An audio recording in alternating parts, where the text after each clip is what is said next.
Well, you know him for his work on the field as a Saint. Now this former Saint is back in town, busy with a new venture, which he's also using to help raise money for charities. Joe Horn here with us in studio. Welcome. Thanks for having me.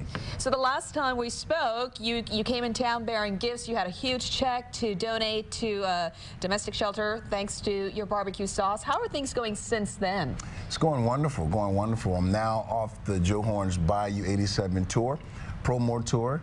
I've been to Baton Rouge, Freeport, Paris, Tennessee, and back here I ended last night at the Rouse's grocery store. So sales are going great, the sauce is excellent, and the cause is wonderful. So I'm having fun.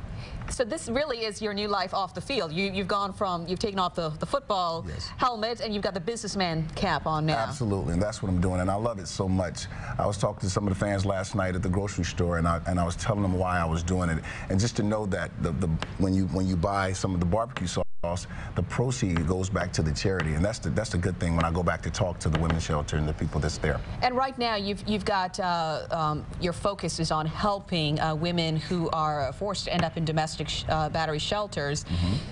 But long term, you know, you want to spread the wealth. You want to help along the Gulf Coast. What are some of the other charities you hope the barbecue sauce will help? You know, I have to choose what charities that I'm going to donate to. What's close to your heart that you think you'd like to help? I like the Boys and Girls Club because I was a part of the Boys and Girls Club coming up. But there's so many other charities, armed forces. There's so many that I can pick from, and that's what I want to do. The first quarter was the women's shelter. I chose the women's shelter because I just started out, but now everything is going great, and I wanted to give them another check. And I will choose a charity every quarter. That's great. The businessman and also being philanthropic. Your son wants to follow in your footsteps. What's the latest with that? He's doing well. He's a good kid. I love him to death. A lot of people trying to recruit? Absolutely. He has almost 45, 50 letters as a junior. So he's doing well. His first playoff game is tomorrow, and I'm trying to make sure he keeps it between the ears. Stay very humble. Would you want him to play for the Saints? Absolutely. I would love for him to have that opportunity, but I told him he has a long road to go. Don't even think about that. Worry about your education, your academics, and let the chips fall where they may. Lastly, on a more serious note, I mean, everyone's talking today about the scandal at former Penn State coach Jerry Sandusky and the end of the legendary career of Joe Paterno. You know, what's the buzz in the world of the football players, former football players like yourself, with something like that, and what do you hope will come out of it? You know, personally, I haven't talked to any of the guys about it, but in my heart, I think it's sad. I think it's sad, especially seeing the TV and the students rallying and supporting Coach Paterno.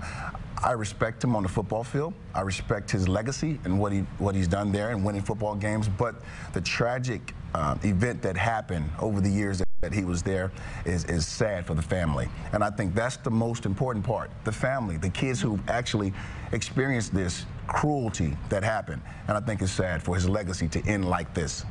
Well, thank you so much for coming in. Your barbecue sauce are in grocery stores. Yes. Money from it goes towards charities, especially to help women who are in need of assistance following cases of domestic battery. Thank you so much for coming in. Good luck with raising money for charities. Thank you so much for having me. I love Louisiana. Always a pleasure to be back. Oh, thanks a lot, Joe. All right. Thank you.